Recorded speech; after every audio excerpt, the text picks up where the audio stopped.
우리가 우여곡절 끝에 이렇게 새 성전을, 아름다운 성전을 건축을 하고 입당을 해서 지금 예배를 드리고 있습니다. 앞으로 헌당 예배를 드리기 전까지는 아직도 해야 할 일들이 더 남아 있습니다. 눈에 보이는 것들도 있지만 눈에 보이지 않는 것도 있습니다. 교회 건축의 클라이맥스, 절정과 완성은 헌당 예배입니다. 여러분들이 입당 예배 드릴 때 좋다 하고 그게 있죠. 근데 헌당 예배하고는 비교가 안 됩니다. 그런데 이 교회의 화목은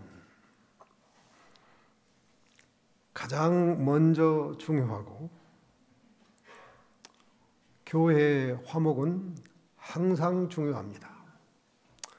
그래서 새 성전 건축하고 안식일에 오늘 첫 설교를 하는데 어제 저녁에 했지만 설교 제목을 화목으로 준비를 했습니다.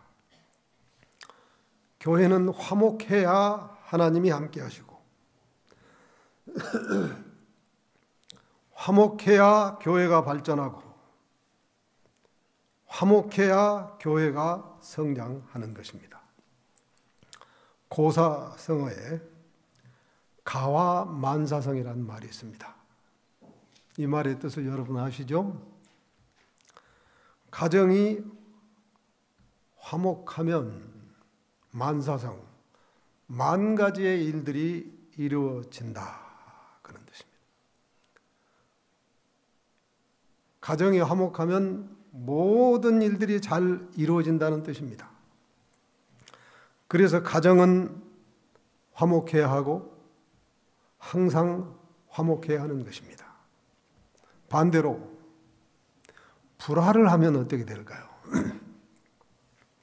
미움이 있고 갈등이 있고 불화가 있고 분쟁이 오고 고통이 오는 것입니다. 교회도 그렇습니다. 새 교회당 짓고 입당해서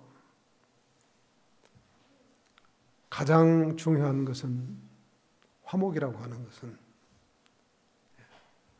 화목해야 발전하고 화목해야 교회가 성장하기 때문입니다. 욥기서 22장 21절 말씀을 보면 너는 하나님과 화목하고 평안하라. 그리하면 복이 내게 임하리라. 하나님과 화목하고 평안하라. 그리하면 복이 내게 임하리라. 가정이 화목하고 교회가 화목하려면 먼저 우리가 하나님과 화목한 사람이 되어야 하는 것입니다. 내가 하나님과 화목하고 그래서 마음이 평안하면 내 가정이 평안하고 화목하고 내가 다니는 교회가 화목하고 평안하고 복이 임하리라. 복이 임한다 그랬어요. 우리 교단에서 받은 욥기 성경 주석에서 이 복이 임하리라, 이 복이 임하리라, 복을 한번 찾아봤어요. 복이 무슨 복이냐? 첫째로 죄 용서의 축복입니다. 두 번째가 구원의 확신의 축복입니다.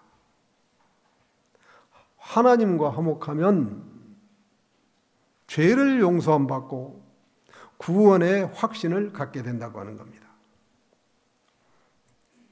세 번째 축복은 마음의 평화입니다. 하나님과 화목하면 내 마음이 평화롭습니다. 평강이 있습니다. 은혜가 있습니다. 세 번째 축복은 내 마음속에 하나님 나라가 있게 됩니다. 은혜의 왕국입니다.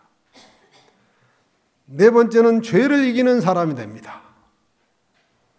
내가 화목하고 죄의 용서함 받고 하나님과의 관계가 확실하면, 마음의 평강이 있으면 시험이 와도 이기고 죄를 이기는 사람이 되고, 다섯 번째는 시련을 이기는 사람이 됩니다. 고통을 이기는 사람이 된다. 여섯 번째는 교회에 와서 봉사를 해도 마음이 즐겁습니다. 기쁨이 있습니다. 일곱 번째는 영광의 나라의 시민권을 얻게 되는 것입니다. 이 일곱 가지 영적 축복이 한 줄로 쫙 연결되어 있습니다. 하나님과 화목하면 하나님께서 우리에게 이러한 영적인 축복을 주시는 것입니다.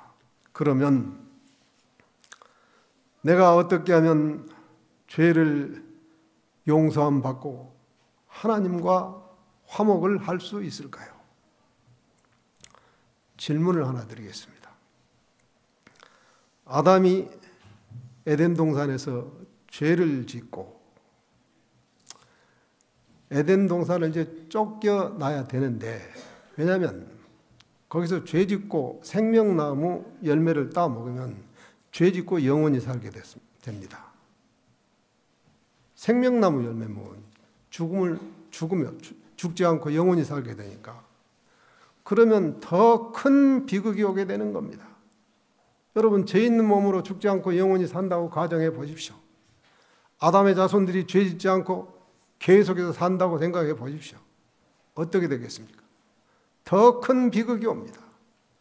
그래서 하나님께서는 이 아담과 하와를 에덴 동산에서 너는 흙이니 흙으로 돌아가리라 내보내야 됩니다. 내보내기 전에 아담과 하와의 죄를 용서를 해 주셨습니까? 용서를 하지 않았습니까?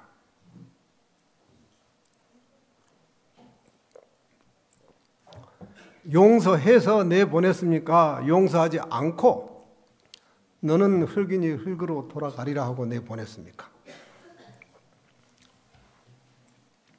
그 대답이 창세기 3장 21절에 있습니다. 창세기 3장 21절, 여호와 하나님이 아담과 그 아내를 위하여 가죽옷을 지어 입히시니라. 무슨 옷을 지어 입혀요? 가죽옷. 이 창세기 3장 말씀들 가운데서 이 성경 말씀은 매우 중요한 성경 말씀입니다. 창세기에는 모든 시작들이 기록되어 있습니다. 온갖 만물의 시작들이 기록되어 있습니다. 사람의 시작들이 기록되어 있고, 사람의 시작이 기록되어 있고, 죄의 시작이 기록되어 있고, 용서의 시작, 구원의 시작이 기록되어 있습니다. 여호와 하나님이 아담과 그 아내를 위하여 가죽옷을 지어 입히시니라. 이 성경 구절이 용서의 시작 또는 구원의 시작이라고 합니다. 구원의 시작, 용서의 시작입니다. 이 성경 구절은 하나님께서 아담과 하와의 죄를 용서해 준 방법이 기록되어 있습니다. 어떻게 죄를 용서함 받았는가? 자, 지금 여러분이 아는 대로 창세기 3장 21절까지 가죽옷을 지어 입히시기까지 전부 아담이 지금 옷을 처음 지음 받아서 옷을 몇 번 갈아입었습니까? 처음에 하나님께서 아담과 하와를 하나님 자기 형상대로 하나님 자기 형상대로 흙으로 사람의 모양을 만들었습니다. 그리고 그 코에 생기를 불어넣어서 육체가 되게 했습니까? 생명이 되게 했습니까? 대답해 보세요. 육체가 되게 했어요? 생명이 되게 했어요? 생명이 되게 했죠. 이때 생명이었을 때 아담과 하와가 무슨 옷을 입고 있었습니까? 성경에는 안 나오죠.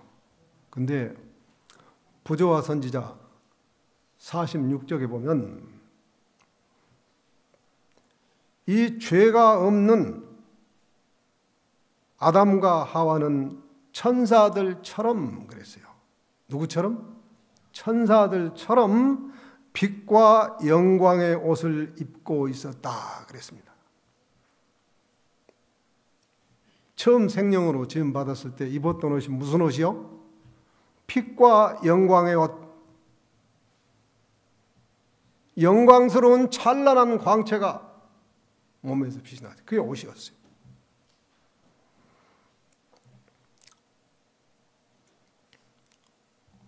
우리가 이 다음 신령한 몸으로 부활해서 예수님이 이 땅에 오실 때 살아있든지 무덤에 있든지 생명책에 기록된 모든 구원받은 자들은 신령한 몸으로 부활해서 하늘에 가게 되는데, 그때 하늘에 갈 때 신령한 몸은 천사와 같이 빛과 영광의 옷을 다시 입게 되는 것입니다. 이런 육의 몸으로 부활해서 하늘에 가는 게 아니에요. 육의 몸과 빛과 영광의 옷을 입은 신령한 몸은 어떻게 다르냐? 번데기하고 나방이하고 같습니다. 네. 번데기가 죽었어요, 살았어요? 살았죠. 그것이 누에 고치 속에 있습니다. 예. 그것이 때가 되면 말이죠. 이 번데기가 물을 이렇게 내뿜습니다. 그 꼬치가 구멍이 빵 뚫려요. 그 구멍으로 이제 나오면 날개짓을 하면서 몸부림을 치면서 거기서 나옵니다. 그래서 나방이가 됩니다. 헐헐 날아다닙니다. 육의 몸과 빛과 영광의 옷을 입은 신령한 몸은, 부활의 몸은 이 번데기와 나방이와 차이입니다. 그렇게 생각하면 여러분 이해가 좀 될지 모르겠습니다. 천사와 같이 빛과 영광의 옷을 입고 새하늘과 새 땅에 있는 하나님의 낙원으로 가는 겁니다. 낙원으로 가는데 시간이 얼마나 걸린 줄 압니까? 7일 걸린다 그랬어요. 네. 마태복음 22장 30절에 있는 말씀 보겠습니다. 부활의 때에는 장가도 아니가고 시집도 아니가고 하늘에 있는 누구와 같다 그랬어요? 천사들과 같으니라. 빛과 영광의 옷을 입은 천사들과 같이 우리가 하늘 본향으로 가게 되는 것입니다.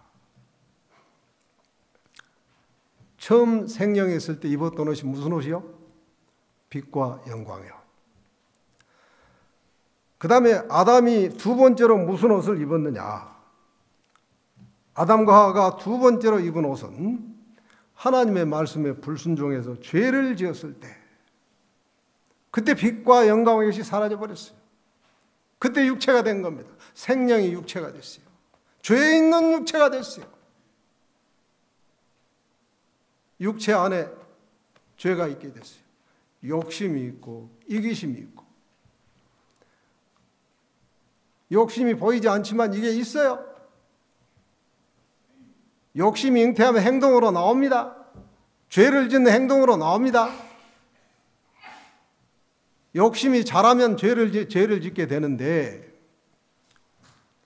욕심이 잉태하면 죄를 짓고 죄를 낳고, 죄가 장성하면 뭐가 난다 그랬어요? 죄가 반복되면 사망을 낳느니라. 죄가 사람 안에 있게 됐다. 육체 안에. 그래서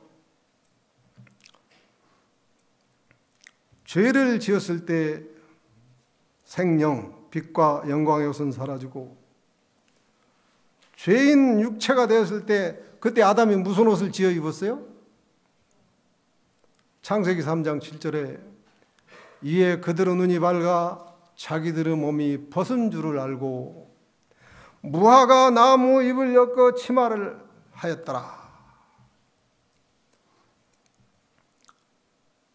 육체의 수치를 가리우기 위해서 무화과 나무 잎을 엮어 치마를 해 입었습니다. 아담이란 이름의 뜻은 붉은 흙이란 뜻입니다. 그러니까 하나님께서 아담을 하나님 형상대로 창조할 때 붉은 흙이라고 하는데 붉은 흙으로, 그래서 이름을 아담이라 했어요.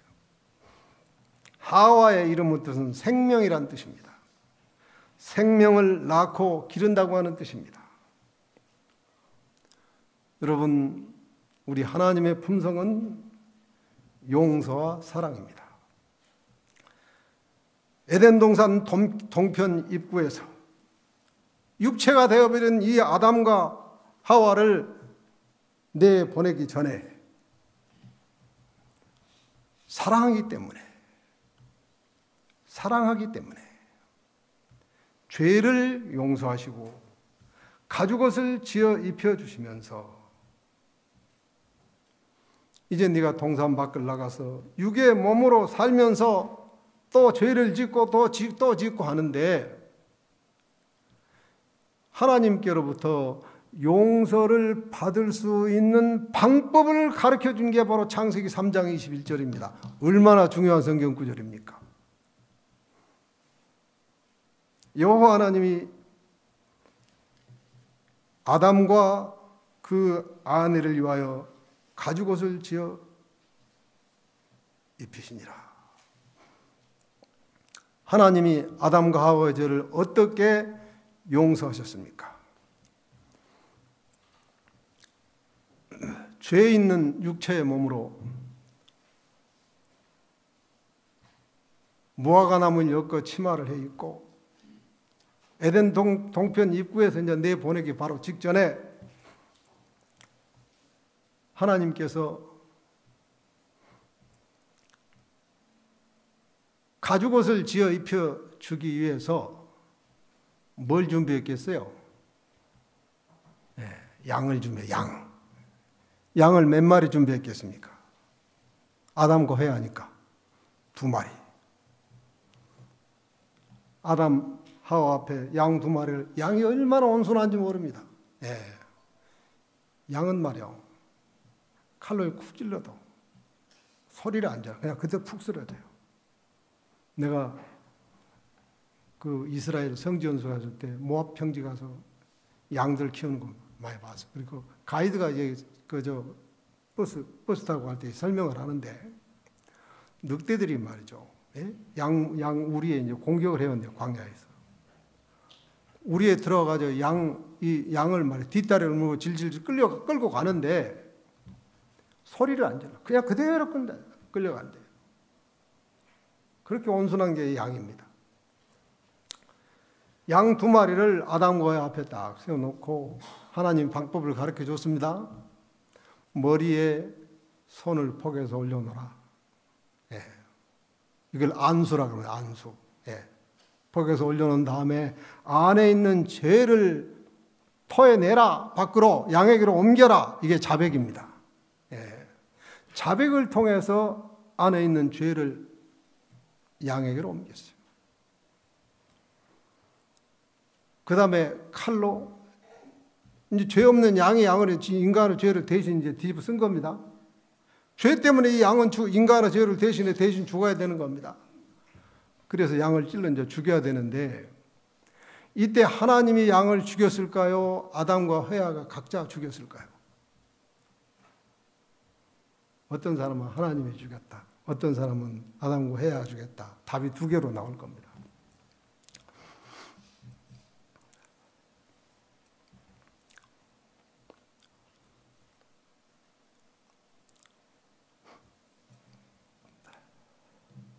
그러면 이제 족장시대에 말이죠. 족장시대에 아브라함이 하나님께 번제를 드릴 때 하나님께서 이삭을 제물로 드리라 그랬어요. 그때 이삭을 하나님이 죽이려고 그랬어요? 아브라함이 죽였어요? 죽이려고 그랬어요? 아브라함이 죽이려고 그랬죠. 그죠? 근데 하나님께서 아브라함하고 멈추게 하고 그 다음에 수양을 준비해가지고 수양을 잡아서 아브라함이 번제로 드릴 때 그때 하나님이 죽였을까요? 아브라함이 죽였을까요? 아브라함이 죽였습니다. 족장시대 약 2000년 동안 계속되는 아담부터 노아까지 10대입니다. 노아부터 아브라함까지 또 10대입니다. 그래서 아담부터 아브라함까지 20대의 족장시대 약 2000년 동안 돌단에서 아담의 후손들이 죄 용서함 받으려면 하나님께서 가르쳐주신 그 방법대로 죄를 용서함 받았어요. 이 족장시대가 끝나고 400년 동안 애굽에서 종살이하면서 한 민족으로 200만 있는 한 민족으로 발전합니다. 그래서 이 이스라엘 한 200만 있는 한 민족을 모세가 영도자 해서 이제 끌고 나오는데 광야에서 시내산까지 왔어요. 시내산 아래서 하나님께서 성소를 지으라 그럽니다. 성소를 지어서 똑같이 죄 용서함 받는 이 방법이 나옵니다. 언제? 성소에 들어갈 때는 얼른 동편 입구로 들어가요. 그러면 맨 먼저 만다는 게 번제단입니다. 번제단 앞에는 제사장이 서 있어요. 번제단 앞에 누가 들어가냐? 광야에서 죄를 지으면 이스라엘 백성들이 희생제물이 필요합니다. 양을 끌고 들어가는 겁니다. 동편 입구로 들어가면 번제단 앞에 제사장이 서 있는데 번제단에 제물을 올려놓고 이때 제사장이 죽였을까요? 끌고 가는 이 죄인이 죽였을까요? 네? 내 죄를 똑같이 번제단에 있는 희생제물에 올려놓고 죄를 자백해서 토해낸 다음에 제사장이 죽은 게 아니라 죄 지은 사람이 죽였어요. 그래서 아담과 하와는 이렇게 죽은 희생제물, 이 생명은 피해 있다 그랬어요. 레위기서에. 왜 생명은 피해 있느냐? 사람이 다리가 하나 없고 머리가 없고 사지가 다 없어도 사람 삽니다. 그런데 피가 없으면 죽어요. 피가 없으면 붕어자라면 죽습니다. 그래서 사람의 생명은 피해 있느니라 그랬습니다. 피를 흘렸다 그 말은 생명을 버렸다 그 뜻입니다. 예수님께서 피를 흘렸다 그러면 생명을 버렸다 그 뜻이야. 네?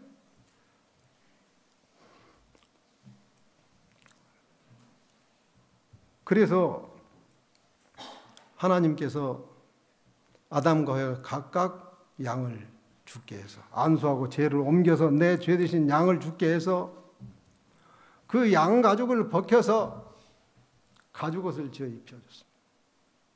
옷을 입혀준 게 가죽옷입니다. 내가 너의 죄를 이렇게 용서했다고 하는 증표로 가죽옷을 지어 입혀주신 것입니다. 그래서 이 성경절이 중요하고 용서의 시작이 되고 구원의 시작이 되는 것입니다. 이 방법이 십자가에서 예수님께서 희생제물로 돌아가셨죠. 그러면 예수님을 누가 죽였습니까? 죄인들이 죽여서 죄인들이 못 받고 죄인들이 마지막 확인사살 창으로 옆구리 찔렀어요. 그래서 마저 죽었어요. 피 흘려 돌아 생명을 버리셨어요. 누구를 위해서? 우리의 죄를 용서해 주시기 위해서. 그래서 창세기 3장 어린 양의 죽음은 구약 당시의 모든 희생제물, 예수님께서 십자가의 희생제물로 죽은 것은 창세기 3장 아담과 하여 죽은 그 어린 양부터 시작해서 족장 시대를 거쳐서 성막에서 이스라엘 백성들이 날마다 죄 용서함 받기 위해서 희생제물 드린 그 모든 희생제물들은 예수님께서 십자가에서 피 흘려 죽는 것을 표상적으로 나타내고 있는 것입니다.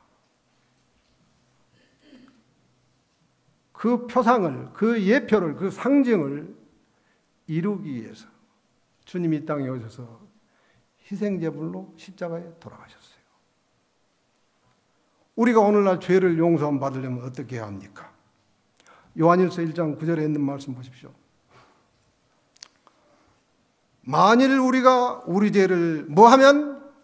자백하면, 그죠? 자백하면. 죄를 토해서 옮기라요요. 저는 미쁘시고 의로우사 우리 죄를 사하시며 모든 불의에서 우리를 깨끗게 하실 것이오. 자백을 해서 죄를 토해내서 옮겨서 우리는 내 죄 때문에 예수님께서 돌아가셨다고 하는 희생제물로 죽었다는 사실을 믿음으로 말미암아 죄 사함을 받게 되는 것입니다. 이것을 대속이라고도 하고 속죄라고도 하고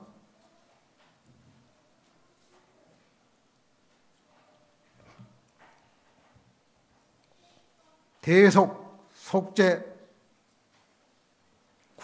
구속 다 똑같은 말입니다.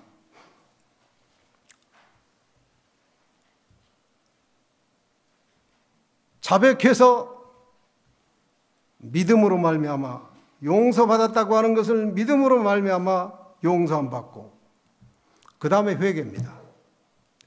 회개의 뜻은 마음을 바꾼다, 돌이킨다, 방향전환을 한다 그 뜻입니다. 용서함 받은 다음에 마음을 바꿔서 방향전환해서 새롭게 출발한다고 하는 뜻입니다. 그래서 자백과 회개는 쌍둥이처럼 항상 같이 붙어 다닙니다.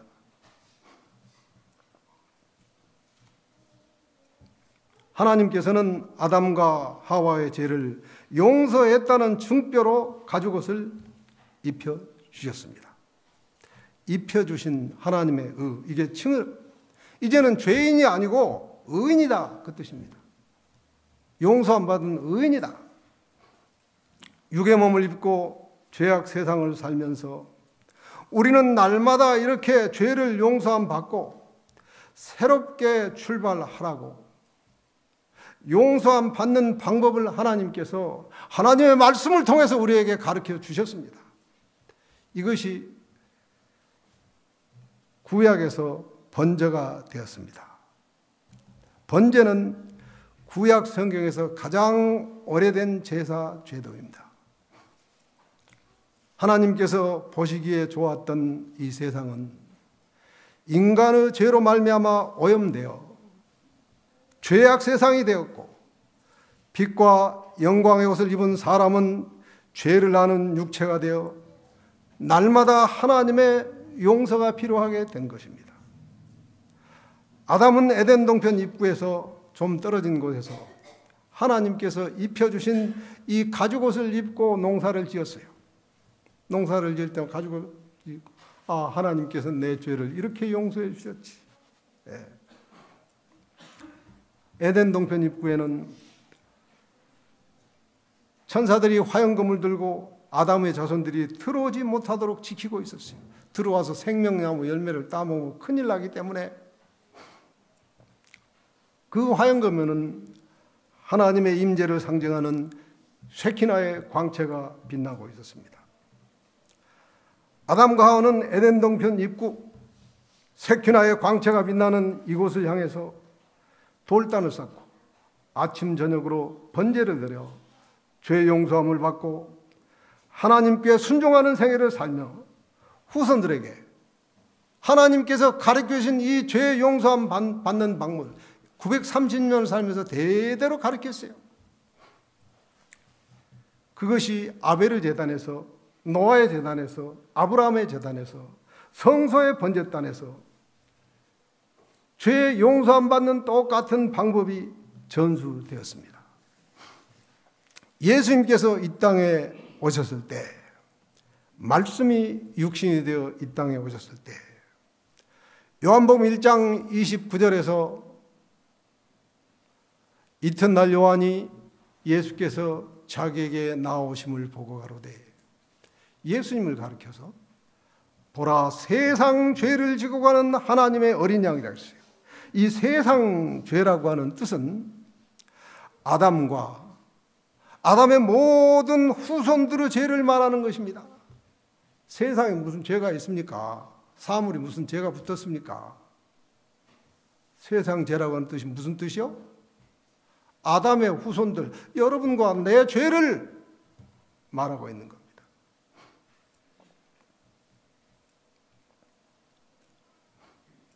구약 성경에서 인간의 죄를 위해서 죽임당한 모든 희생제물은 우리의 죄를 위해서 십자가의 어린 양으로 희생제물된 예수 그리스도를 표상하고 있는 것입니다.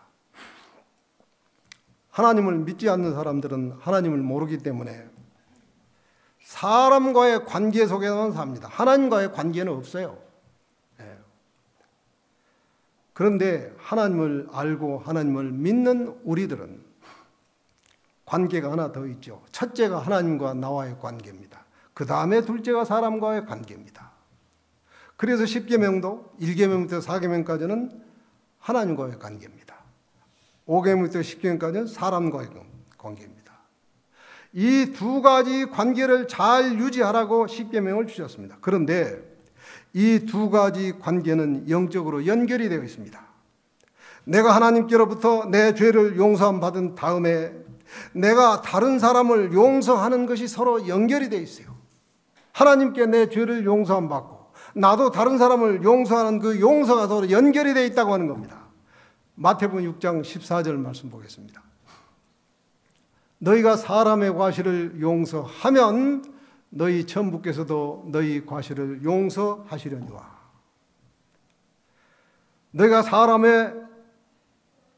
너희가 용서하지 아니하면 너희 아버지께서도 너희 잘못을 용서하지 아니하시리라.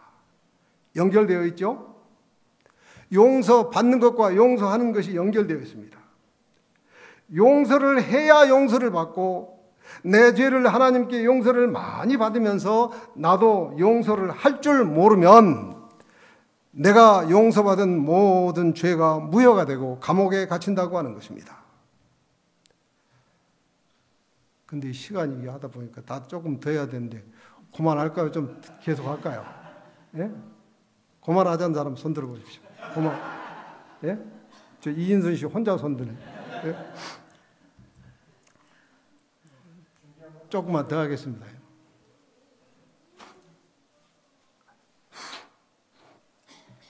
내가 설교를 말이야 하면 우리 집사람이 정시에 끝나고 절대 오버하지 말라고 할 때마다 그렇게 다짐을 하는데 그래서 그렇게 하는데 오늘 설교는 말이야 내가 하다 보니까 조금 더 할 테니까 이해하시기 바랍니다.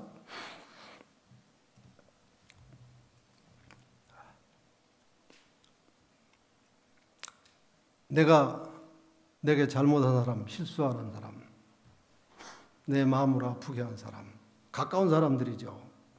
용서하지 않으면 내가 하나님께로부터 죄 용서함 받은 게 무효가 되고 내가 감옥에 갇힌다 이 말이에요. 그래서 내 죄를 하나님께로부터 용서받는 것과 내가 다른 사람을 용서하는 것은 연결이 되어 있고 어느 것이 더 중요하느냐 하면 똑같이 중요합니다. 내가 용서받는 것이 더 중요한 것이 아니라 용서하는 것과 똑같이 중요하다 이 말입니다. 하나님을 믿고 살아가는 우리의 실생활 속에서 날마다 하나님께로부터 죄를 용서함 받고 인간관계에서 나도 용서할 줄 아는 이 관계는 너무도 중요합니다. 나의 영적 성장에도 중요하고 내 자신의 품성 변화에도 중요합니다. 그래서 마태복음 18장에서 베드로가 예수님께 질문을 했습니다. 18장 21절 형제가 나에게 죄를 범하면 몇 번이나 용서하여 주리이까? 7번만 하면 되겠죠? 그 말입니다. 3번까지인데 넉넉 잡아서 그렇게 말했어요. 22절 예수께서 가라사대 내게 이르노니 7번뿐 아니라 70번씩 7번이라도 할지니라.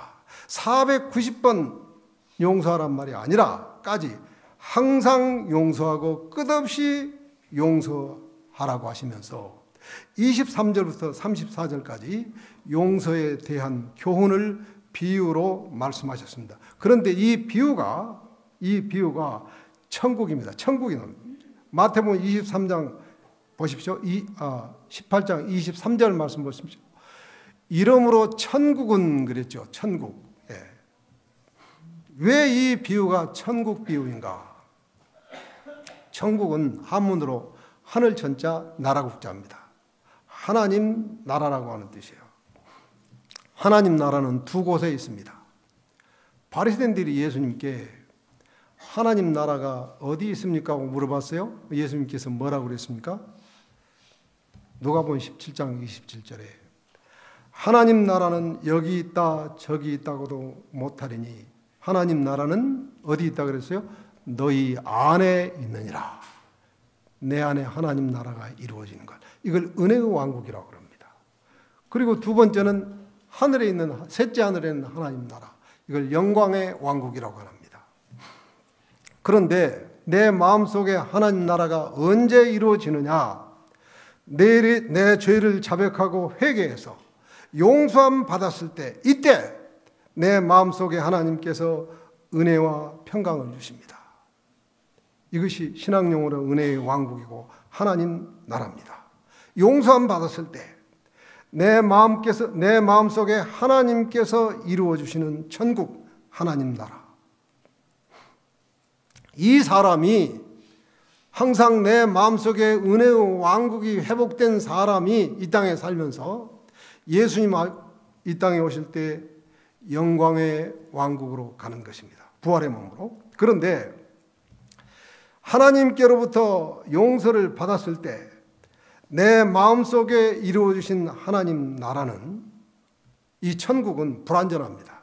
다시 파괴됩니다. 어느 때 파괴가 되느냐?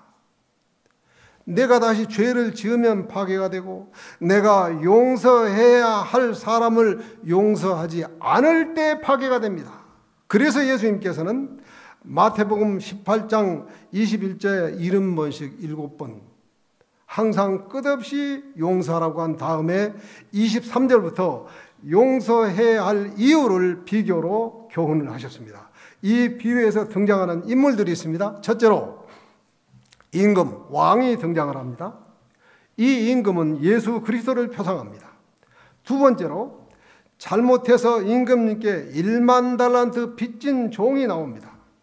이 1만 달란트 빚진 종은 누구를 표상할까요? 여러분과 나를 표상합니다. 세 번째 등장인물은 1만 달란트 빚진 종에게 100데나리온 빚진 동관이 나옵니다. 100데나리온 빚진 동관은 누구를 표상합니까? 내가 용서하지 못한 사람, 용서하지 않는 사람을 표상합니다. 또 하나는 감옥이 나옵니다. 자, 예수님께서 1만 달란트란 거액의 돈을 빚을 져서 갚을 길이 없는 종을, 근데 이 종이 갚을 길이 없어 울고 불고 애걸복걸합니다. 예? 사정을 합니다. 탕감해달라고. 처자식을 다 팔아도 못 갚는 처지에 있어요. 그래서 울고 불고 사정을 하니까 예수님께서 뭐라 그럽니까?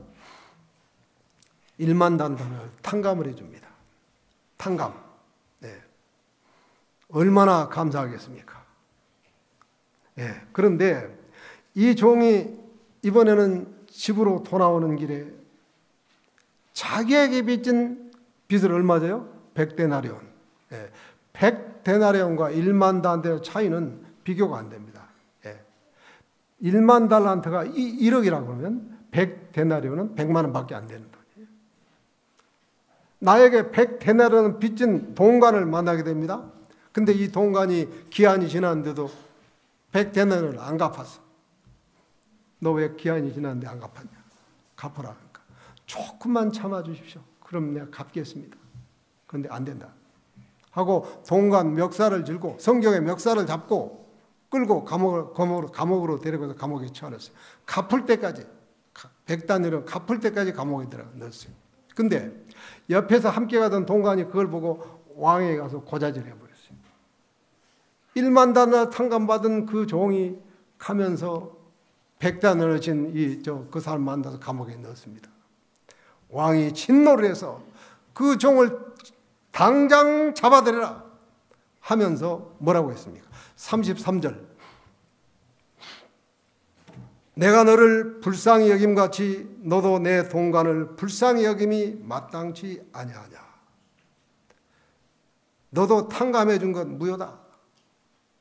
너도 감옥에 갚을 때까지 감옥에 들어가라 하고 1만 달러한테 탕감받은 게 무효가 되고 갚을 때까지 감옥에 다시 들어가게 됐습니다.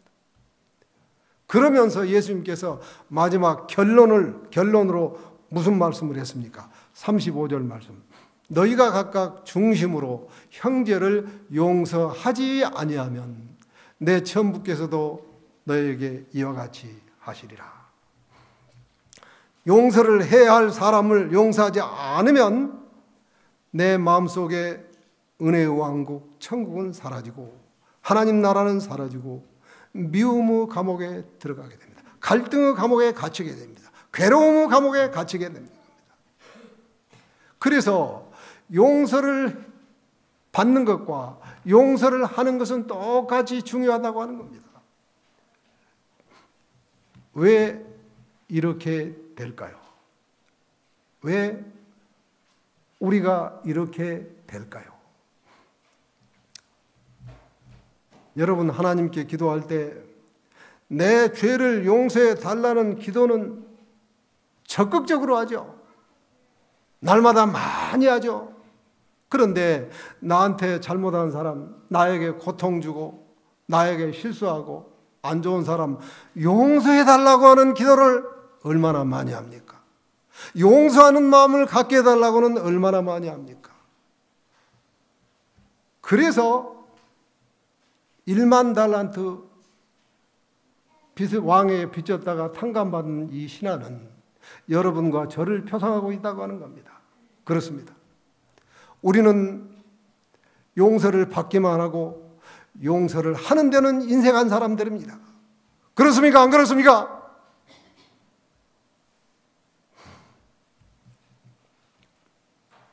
그것은 내 죄를 용서해 달라고만 기도하고 용서하는 사람이 되게 해달라고 기도는 거의 안 하죠. 적게 하면 좋은데 거의 안 해요.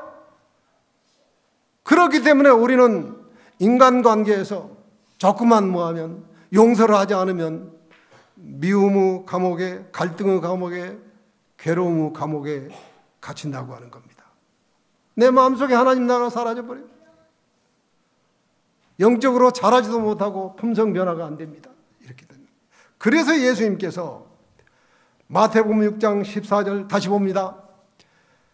너희가 사람의 과실을 용서하면 너희 아버지께서도 너희 잘못을 용서하시려니와 너희가 용서하지 아니하면 너희 아버지께서도 너희 잘못을 용서하지 아니하시리라. 용서하지 아니하면 용서받은 것이 무효가 되고 내 마음속에 은혜의 왕국이 사라지고 감옥에 갇힌다. 미움의 감옥에, 갈등의 감옥에, 괴로움에 갇힌다.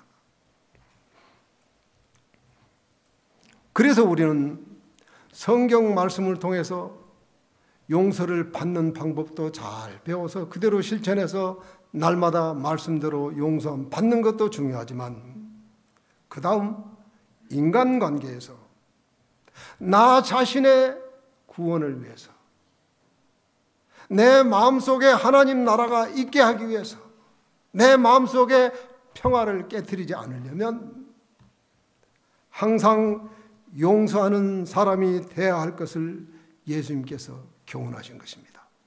이 천국 비유를 통해서 이제 조금만 더 하겠습니다.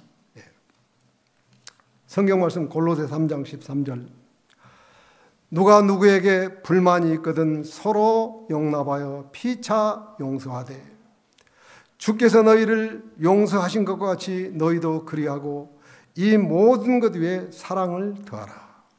이는 온전하게 매는 띠니라. 마음이 상하고 섭섭하고 불만이 있더라도 서로 용납하여 피차 용서하되 주께서 너희를 용서하신 것과 같이 너희도 그리하고 이 모든 것 위에 사랑을 더하라고 했습니다. 마태복음 5장 23절 그러므로 예물을 제단에 드리려다가 거기서 내 형제에게 원망을 들을 만한 일이 생각나거든 24절 예물을 제단 앞에 두고 먼저 가서 형제와 화목하고 그 후에 예물을 드리라. 하나님께서는 우리가 예배 드릴 때 많은 돈 헌금 드리는 거 하는 것보다 화목하는 것을 먼저 하라고 그랬어요.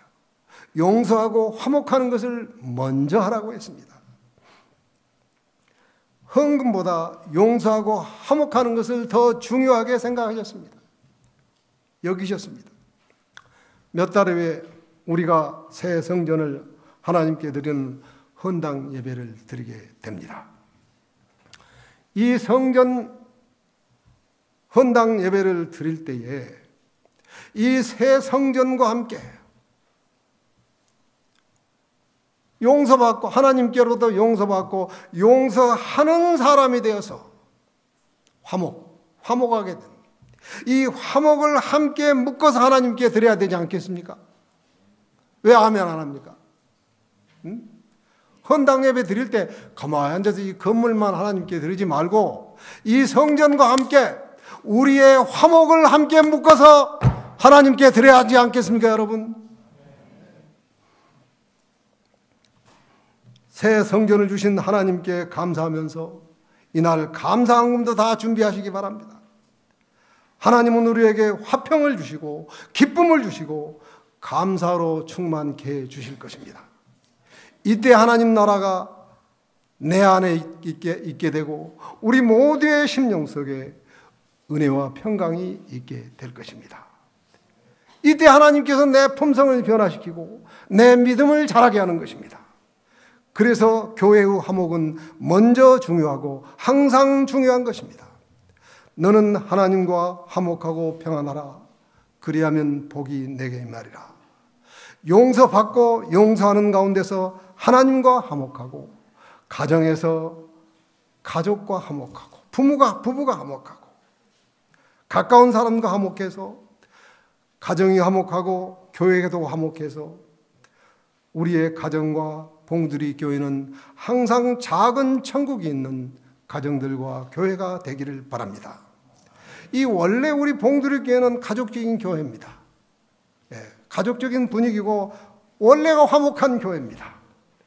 화목한 가운데서 우리가 헌당 예배를 준비하고 화목한 가운데서 이제부터 발전하는 봉두리 교회가 되기를 바라면서 오늘 말씀을 마치겠습니다.